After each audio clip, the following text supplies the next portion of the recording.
conversation with India's largest grocery e-tailers, founder and CEO Hari Menon of BigBasket. Sir, thank you so much for joining us on ET Now. It's been a while since we connected, so tell me how you've been through this lockdown phase and unlock one. Thanks, Chandra. Happy to be here and good to see you again after a long time. Well, it's been really, really interesting. Actually, frankly, haven't seen anything like this ever before. Started with such crazy times end of March.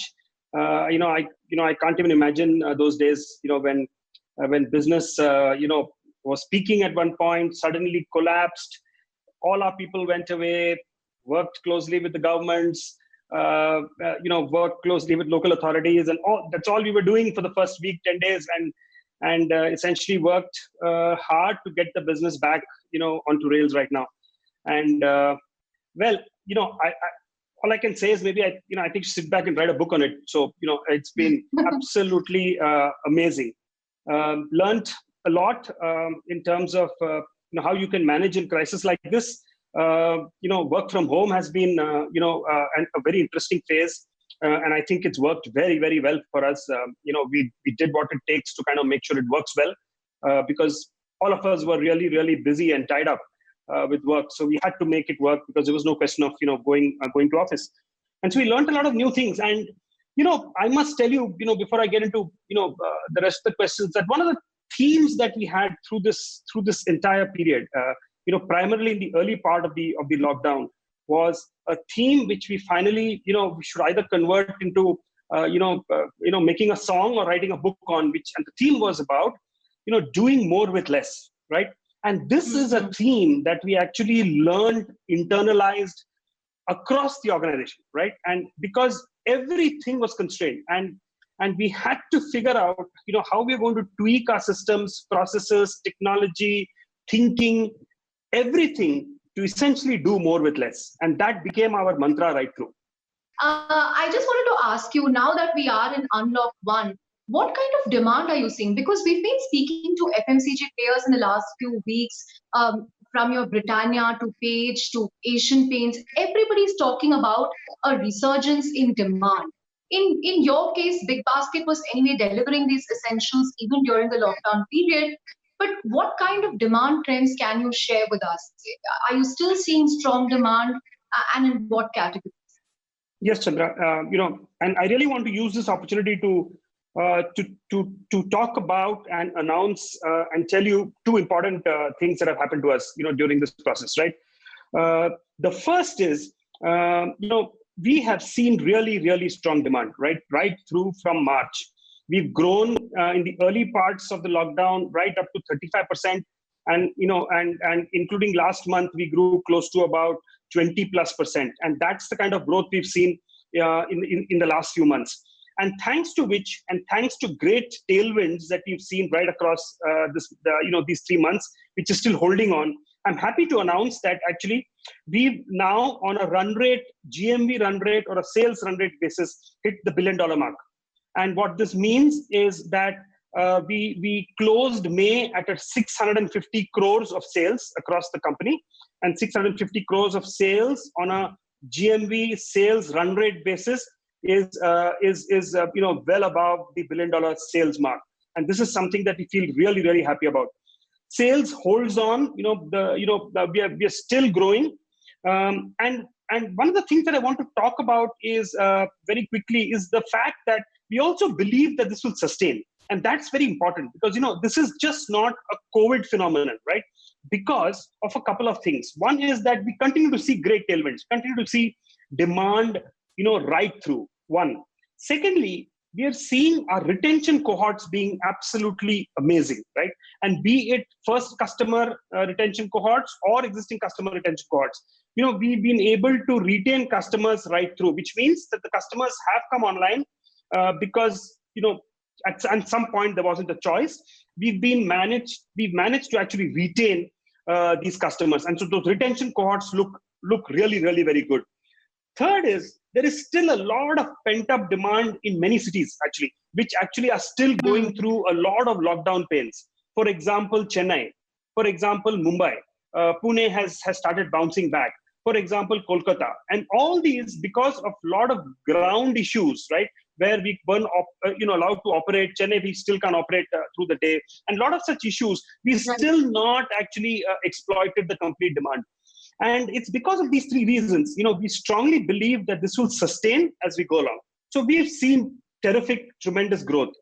The second thing, Chandra, that I want to talk about is the fact that across as a company, we have actually turned contribution margin positive, right?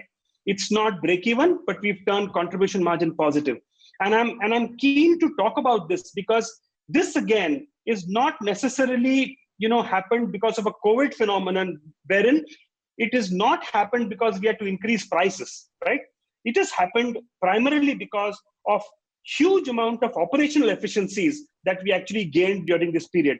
This whole concept of, do more with less actually resulted in us creating such great efficiencies at our back end, wherein we tweaked processes, used technology to the hilt to make sure that we were really, really cost efficient. And that is what has resulted in it, and not increase in prices. And hence, these two events that happened to us over these last 4 months, which is turning $1 billion on a sales run rate, and number two, turning contribution margin positive. Right. Those are two very important milestones. So congratulations on that. That's very heartening to hear. What I also wanted to check was in the initial phases of the lockdown, people used to complain all the time that their BigBasket order is not getting fulfilled. And, you told me that you told us that you were working with, I think 1/3 or even less than that of the delivery capability because a lot of your staff were heading back to towns. How is it now? Have people started coming back? How is it different now? Yeah, Chandra, let me just take you back to March, 22nd. That was the first Janta lockdown, and on March 21st, we had actually got notification from the relevant ministries saying that, as BigBasket, as an essential service provider, you can operate on that day, right? So we were all geared up already. 22nd morning, we had, a good bunch of our staff, coming into work. And unfortunately, that message from the central ministries actually didn't reach the ground level. And, in a couple of hours of us starting, we had to stop our business, right? We had to actually, pull people back because there were also some atrocities and there were issues, of that kind. And so people had to be pulled back to our warehouses and we couldn't operate, right? And post that, we had 2 days when things had opened, which is 23rd and 24th, right? And because of this fear of COVID and because of what had happened on 22nd, we lost close to 80% of our workforce, right? 80% of our workforce. They basically all decided to go back home because of essential fear of the virus. And of course, of, things that had happened actually the previous day. And we were left with about 20 to 25% of the workforce to actually deliver. And on 24th night, 25th, the lockdown hit us, right? It was such a crazy situation. On a typical, day pre-COVID, we would do upwards of about 200,000 orders. We had dropped to about 28,000 orders because we only had 20% of our workforce to work with, right? We had enough infrastructure capacity, but we had absolutely no people. And so because of which slots were shutting, people were, obviously stores were not open. People, online was the only way people could come. And so people rushed online, and thanks to which, slots, were just not available and people were just not getting slots. This is the single biggest thing we worked on post that, right? And I must actually here speak about the government because it was such terrific effort from the government because, I remember we were pretty much on calls with them right through the day, trying to tell them what our problem was, where the trucks were stuck, what was happening to issues on the ground, where we were not getting clearances. And right there, they were actually sorting out our problems, right? And it was outstanding effort from all parts of the government, be it central, be it local authorities, be it the police, across states actually supported our business and helped us actually get up and running very, very quickly. In about 3-4 days' time, we were up and running in all states, in all cities that we operate, but we were still short of people. And that's when we decided we got to hire locally. And at one point, we had close to about, I remember, about 50 plus partnerships, which meant that, we were going into garment factories, which were shut and telling them, if your people are unemployed, we are willing to hire. We were going to retail outlets saying that if you've got employees who are available, we are willing to hire. We went into Restaurants Association of India and told them that if you have people who are available, we're willing to hire. We talked to Uber, we talked to taxi drivers, we talked to auto rickshaw people. There were about 50 plus partnerships we were doing just to get people locally. And I must tell you, Chandra, teams worked, really hard, and we essentially got our people back. And as I speak today, from 28,000, we are now delivering 350,000 orders every day, right? This is the pre-COVID or even higher than that, sir? Much higher than pre-COVID. Pre-COVID was little over 2 lakhs, 200,000 orders. We are at 350,000 orders now.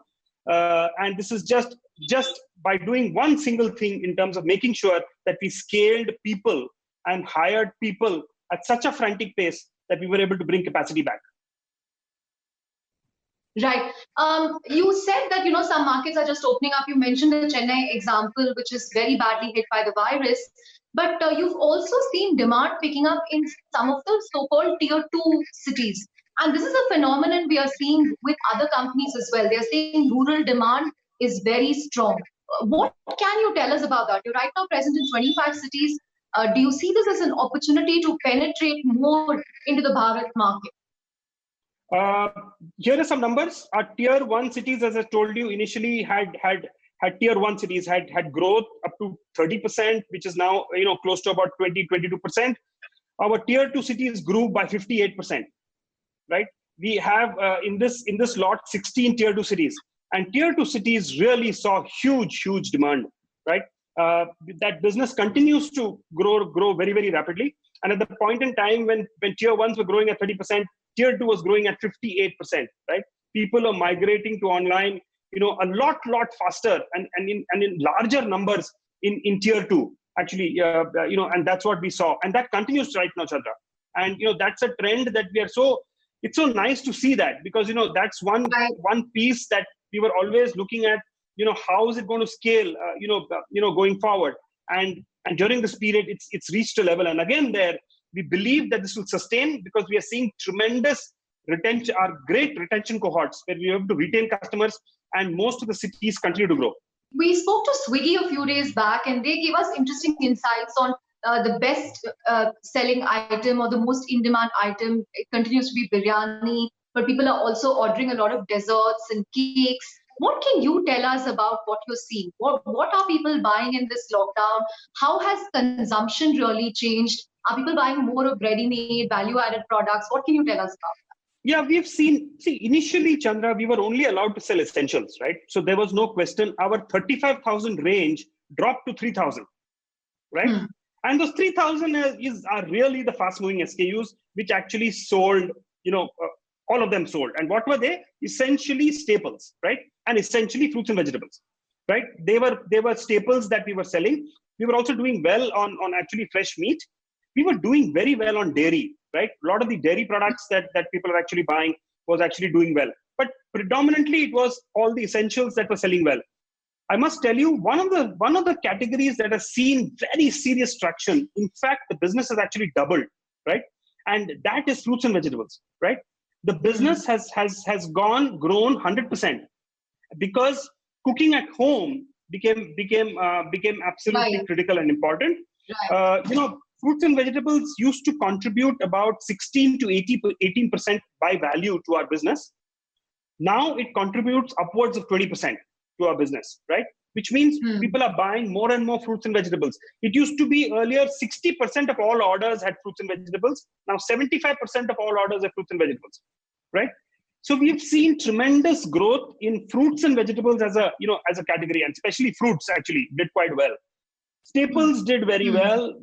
Dairy did very well. Bakery did very well. Then when things started opening up, when we started bringing in the rest of the categories, we find ready to cook, ready to eat, really moving well, moving fast. We see a lot of these gourmet items, which is baking at home, a lot of these such things that people are starting to do at home, those things starting to pick up now, right?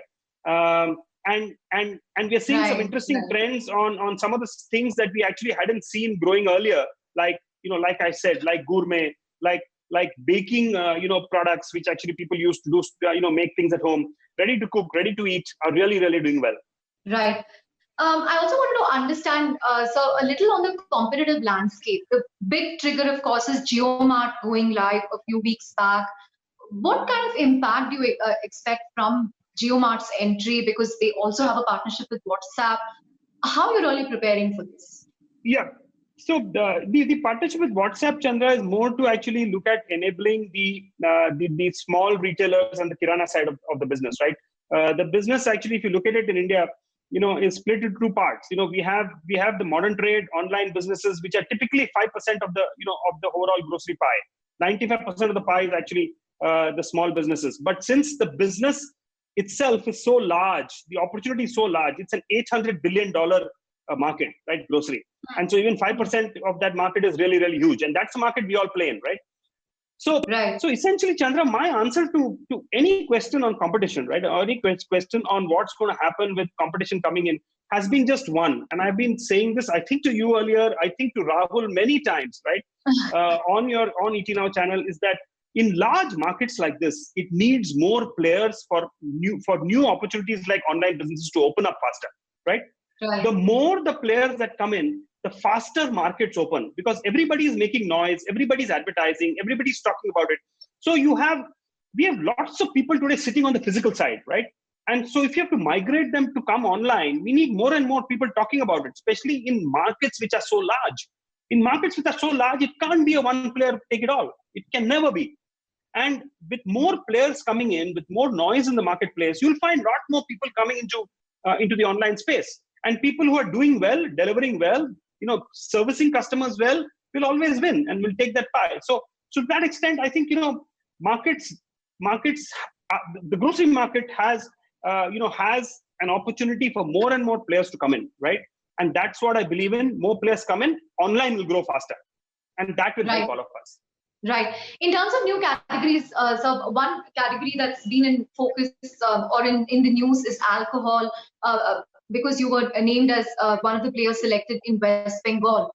Do you see potential for this to really scale up going forward, or is it something else that you think you can try by leveraging the infrastructure and the delivery network that you've built out? Because it's also a very regulated space. Every state has different regulations. So, is it really worth the headache of building out a new category? Well, Chandra, regulation has to ease out, right? Without regulation easing out, you're not going to be able to do the business, and that's the reason why online sales of alcohol was never possible, because regulation didn't permit you to do that. Regulation is now starting to open up. There are states which are saying that we will open that, because it's a state subject, right? And states are starting to say that it's with the world starting to look at online as a channel which one must look at, with all the benefits that online gives you, alcohol is a good thing that states must look at, right? And as and when regulation opens up, right, it's a great category to add. We believe that it's a great category to add. One is that it helps us add a lot to the average ticket size, right, where people start buying alcohol. From a consumer standpoint, it's so convenient to buy alcohol, and if all the checks are put in place in terms of checking for age and checking for all the regulatory requirements, then I think it's a great business, and we are quite excited about it, because for us, for our existing customers, it's a great value addition. And so we intend doing it only in the cities we are in. And so we won't open up cities only for alcohol. That we won't do. We will just do business in the 26 cities or the new cities that we open later, because we believe it's a great addition to the customer's basket, right? With families being able to buy, all kinds of liquor, online and getting it delivered home. Right. One question on the theme that's doing the rounds in the last week, this whole push on Atmanirbhar Bharat. Now, BigBasket for a long time has been sourcing a majority of its fruits and vegetables directly from farmers, a lot of local produce on your platform. And the government now wants all e-commerce platforms to mandate country of origin on products. So how are you really preparing for this? What kind of opportunity does it present? What kind of challenges do you potentially see? Because ultimately, it depends on what the customer wants. Wherever they see value, they will buy that product. So what challenges and opportunities do you potentially see? Yeah, sure, Chandra. Basically, country of origin is something that we can enable very quickly. It's not difficult for us to do. It just needs the field is available. So all we need to do is input that whole data. The issue that we need to do is that for us, predominantly, we need to work with actually FMCG companies, right, to actually enable this. Because the products that our private label is anyway ours. It's all made in India, and 35% of what we sell is private label, right?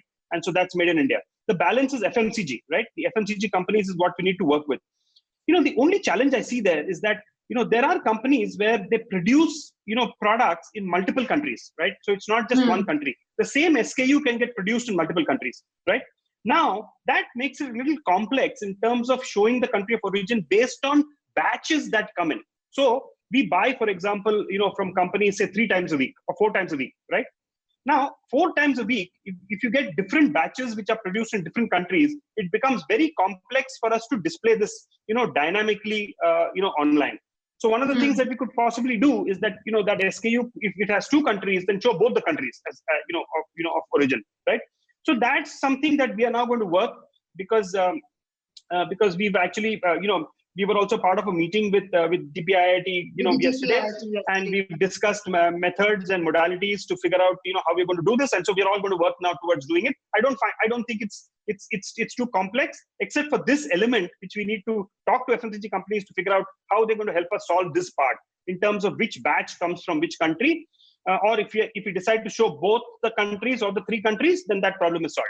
So this is not, very difficult, and I think we should be able to achieve this, very, very quickly. Atmanirbhar is the other thing, right? Which is to make sure that, you are then selling more and more products which are your own labels, which are made in India and stuff like that. And in any case, most of what we sell are actually, products that are made in India, right?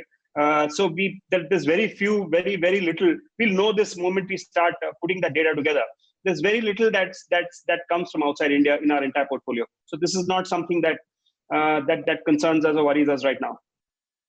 Are you worried though about the other moves that the government is doing on allowing FDI from, say, China? There are also a lot of border tensions. Does this worry you as a unicorn who has Alibaba as a minority investor? Do you think the government must distinguish between Chinese-controlled boards, managements, and those startups, unicorns, that perhaps have financial investments in a minority capacity, that, you don't throw out the baby with the bathwater, that kind of scenario? Yeah. So Chandra, this is something that, this is a subject which I think it's really for the government to really, finally take a call on and decide what to do, frankly, Chandra. And it doesn't really impact us, because if there is a certain path to be taken in terms of where money has to be raised, we will follow that path, right? Because there is money being raised from all over from different parts of the world. FDI comes in, from different parts of the world. So this is not something that it just needs direction, right? We need to know what we need to do, and if the direction is available, we just need to follow that direction, and it doesn't really impact us either way, right? So that's what I believe. Fundamentally, I think we are a complete Indian company, Indian promoters, Indian management, 15,000 farmers, trying to get as Atmanirbhar as possible. 35% of what we sell is Indian. So really speaking, if money has to be raised, and if there's direction as to where it should be raised from, where it should not be raised from, we just follow that. Right. Just a follow-up question, a broader question. Is this an opportunity for Indian startups and unicorns to also diversify their cap table? Because if you look at what Jio platforms managed to do, 1 lakh crore rupees, and none of them were Chinese investors. It was from the US, it was from the Middle East. So do you see other avenues of capital opening up to make up for the gap that, say, a SoftBank would leave, or a China would leave? I would think so, Chandra, because obviously, if the direction is that, then it will open up, a lot of new, companies who could come into different companies' cap table. Certainly, it would. Right.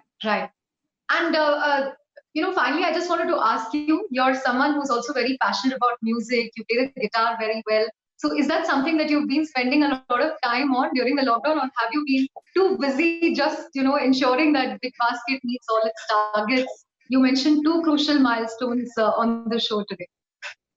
Yes, Chandra. I told myself when the lockdown had started that I must at least pick up one new song every few days, which initially in the lockdown period I just couldn't do. So my guitar is out. I play every day. I practice every day. I sing every day, which I've never been able to do before. So is there a lockdown favorite for you in terms of a lockdown song that you listen to or you sing every day? there isn't a lockdown song which is favorite, but I just continue doing what I wanted to do, right through in terms of picking up new songs, which I've been doing right now. But there is no single favorite that I have. I continue loving Kishore Kumar. I do a lot of Clapton. I love Wonderful Tonight, and some of the songs which I keep playing all the time. Yeah. On that note, congratulations on those two critical milestones. The $1 billion mark is the Wellness contribution, turning contribution margin positive. And thank you so much for talking to ET Now. We hope to come back to you to understand how this surge is really playing out, how the demand is rising. And as you said, it's very heartening to see this happening in some of the smaller cities in India as well. But on that note, thank you very much, Hari Menon, for talking to us on ET Now. Thanks, Chandra. It's been a pleasure.